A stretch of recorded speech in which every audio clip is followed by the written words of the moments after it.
दोस्तों, आज की कहानी है छोटी बहू। तेरा भाई तो कम शगुन लाता है, इसलिए हम उसका तिलक नहीं करेंगे। दोस्तों, कहानी शुरू करने से पहले अगर आपने चैनल को सब्सक्राइब नहीं किया हो तो कर लीजिए, ताकि आपके पास पहुंच सके हर नया वीडियो। मम्मी जी, भैया आ गया, बाहर आ जाइए, तब तक मैं चाय बना लाती हूँ। सिमी ने अपनी सास कविता जी से कहा। मैं तुम भाई बहन के बीच क्या करूँगी, तुम बैठो, तब तक मैं थोड़ा आराम कर लूँ, कविता जी ने कहा और बिस्तर पर लेटकर आंख बंद कर ली। सिमी को बुरा तो बहुत लगा, लेकिन उसने उस समय चुप रहना ठीक समझा। सिमी रसोई में जाकर चाय नाश्ता लेकर हॉल में पहुंची तो देखा उसकी जेठानी और उसका भाई बातों में मगन थे। अरे भाभी, आप कब आई? जब तुम रसोई में चाय बना रही थी, मैंने देखा कि भैया अकेले बैठे हैं तो उनसे बात करने बैठ गए। अब तुम बैठकर भैया से बात करो, मैं 5 मिनट में आती हूँ। सिमी की जेठानी नीलिमा बोली, जो अभी बाजार से आई थी। थोड़ी देर बाद नीलिमा बाहर आई तो उसके हाथ में प्लेट थी। आइए भैया, गर्मा गर्म पकौड़ी का मजा लीजिए। भैया, इसकी क्या जरूरत थी, मैंने चाय तो ली ही थी अभी, सिमी के भैया बोले। अरे भैया, कैसी बातें कर रहे हो आप?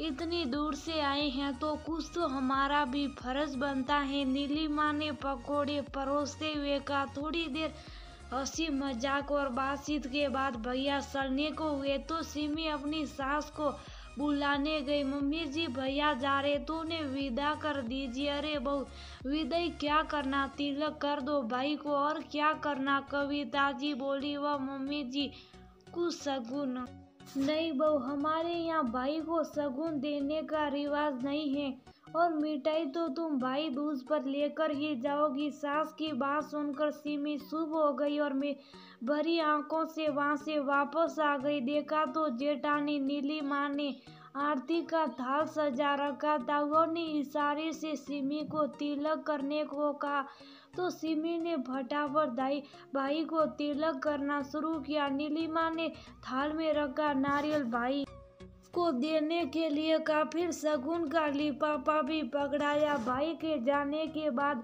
कविता जी बाहर आई तो नीलिमा बोली, मम्मी जी, ये सब क्या था? क्या हुआ बहू, तुम ऐसे कैसे बोल रही हो? कविता जी अनजान बनते हुए बोली, यही है जो आज आपने किया। सिमी की पहली दिवाली है, उसका भाई दिवाली का शगुन लेकर आया था। आप ना तो बाहर आई और ना ही उसको तिलक किया।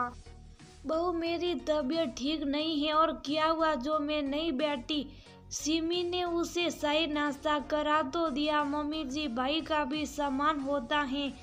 जब मेरा शगुन लेकर आता है तो आप खुद ही सही नाश्ते और विदाई का ध्यान रखती हैं, फिर आज आपका ये बदला हुआ रूप कैसे? नीलिमा बहू, तुम्हारा भाई तो इतना सामान लाता है, बदले में मैं थोड़ा शगुन देना तो बनता है, लेकिन सिमी बहू के घर से ज्यादा कुछ नहीं आता तो क्यों ज्यादा पूछना? और फिर अभी ये भाई दूज पर भी तो अपने भाई को शगुन देगी, तो 2 बार शगुन क्यों देना? मम्मी जी, भाई दूज पर तो मैं भी अपने भाई को शगुन देती हूँ, फिर उसे क्यों विदाई का शगुन देती हैं आप? शगुन हैसियत देकर दिया जाता है, तुम्हारे भाई की हैसियत के आगे सिमी के भाई की हैसियत कुछ भी नहीं। मम्मी जी, गलत कर रही हैं आप। किसी भी इंसान का सम्मान उसकी हैसियत से नहीं होता। जैसे मेरा भाई वैसे ही सिमी का भाई। कोई आपको सम्मान दे रहा है तो उसको सम्मान देना चाहिए। इसमें हैसियत की बात कहाँ से आ गई? मुझे नहीं पता था कि आप 2 तरह की सोच रखती हैं। अगर आपको उन्हें शगुन नहीं भी देना है तो मत देती, लेकिन कम से कम सम्मान तो देती। मेरे दिमाग में आप ही आपकी सभी एक आदर्श महिला की थी, वह आज आपने मिटा दी। अगर कभी ये दोनों भाई अपनी बहन के ससुराल जाए और अगर उनकी ससुराल हमसे हैसियत में ऊंची हुई तो वह भी हमारे साथ ऐसा ही व्यवहार करेंगे। उस समय हमें कितना बुरा लगेगा। मम्मी जी समान हैसियत से नहीं व्यवहार से किया जाता है। नीलिमा ने अपनी सास से कहा। बड़ी बहू नीलिमा का मायका कविता जी के मुकाबले बहुत संपन्न था।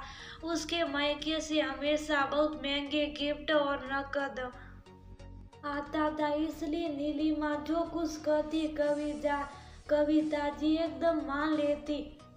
इसलिए नीलिमा उनकी गलत बातों पर उन्हें टोक देती। आज भी कविता जी गलत थी तो नीलिमा ने उन्हें टोक दिया। कविता, नीलिमा बहुत सही कह रही है। मैं कब से तुम्हें ये बात समझाने की कोशिश कर रहा था, लेकिन तुम समझना ही नहीं चाहती थी। आज मजबूर होकर बहू को बोलना ही पड़ा। अब जमाना